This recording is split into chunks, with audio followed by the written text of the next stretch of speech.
Hi అండి. Today అయితే నేను మా బాబుకి యూకేజీ బుక్స్ తీసుకుందామని వాళ్ళ స్కూల్కి వెళ్తున్నాను. ఈ school order English medium school. ఇది పైడి భీమవరంకి ఒక 2 కిలోమీటర్స్ నియర్గా ఉంటుంది. చాలా బాగుంటుంది స్కూలు.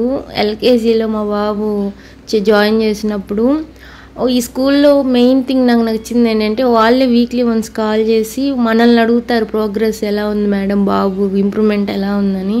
నాకు ఆ ఒక్క థింగ్ బాగా నచ్చింది. ఇంకోటి బాగా కేరింగ్గా కూడా చూసుకుంటారు. కానీ నేనే ఎల్కేజీలో చిన్నపిల్లవాడులే అని చెప్పి నేను అంతగా పంపించలేదు ఎల్కేజీ మాత్రం. సరే యూకేజీ మాత్రం రెగ్యులర్గా పంపిద్దాము అని డిసైడ్ అయ్యాను. ఈ స్కూల్ ఎన్విరాన్మెంట్ అంతా చాలా బాగుంటుంది. చుట్టూ పొలాలు ఉంటాయి, మధ్యలో స్కూల్ ఉంటుంది. చాలా బాగుంటుంది. ఇక్కడ క్లైమేట్ కూడా ఎప్పుడు చల్లగా ఉంటుంది. ఎన్విరాన్మెంట్ అంతా చుట్టూ చెట్లే ఉన్నాయి కదా, బాగుంటుంది.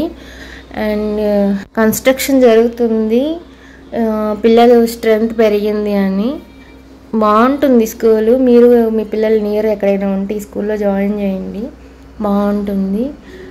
మేము లోపలికి వెళ్ళి బుక్స్ అయితే తెచ్చేసుకున్నాము, యూకేజీ బుక్స్. మా బాబు వాడేదో సాధించినట్టు వాడు ఎల్కేజీ ప్రోగ్రెస్ రిపోర్ట్ చూసుకుంటున్నాడు. అప్పటికి 2 ఎగ్జామ్స్ బంక్ కొట్టేశాడు. ఏదో చూసుకుంటున్నాడు, వాడికి ఏం తెలుసో చాలా సీరియస్గా చూసుకుంటున్నాడు ఆయన ప్రోగ్రెస్ కార్డ్ని. మా బాబు స్కూల్ చూడంగానే అక్కడే ఆగిపోయాడు, వద్దు అని. నేను రాను, ఇక్కడ నేను స్కూల్కే రాను, పోను, వద్దు అని చెప్పి ఆగిపోయాడు అక్కడే. ఇంకా అలా వాడు బుక్స్ తీసుకొని ఐస్ క్రీమ్ తినేసి ఇంటికి వచ్చేసాము. వచ్చిన తర్వాత మా బాబు కారు ఏదో ప్రాక్టీస్ చేస్తున్నాడు డ్రైవింగ్ చేయడానికి. వీడికి అన్నీ తెలిసి కార్లో ఎక్కడెక్కడ ఏముంటాయో నాకైతే తెలియదు. వీడికి ఈ ఏజ్లోనే అన్నీ తెలిసి ఏమేం చేయాలని. ఇంకా పొడవ వచ్చేస్తే ఇక్కడ డ్రైవింగ్ కూడా చేసేస్తాడేమో. ఇంకా అలా మా డే కంప్లీట్ అయిపోయింది.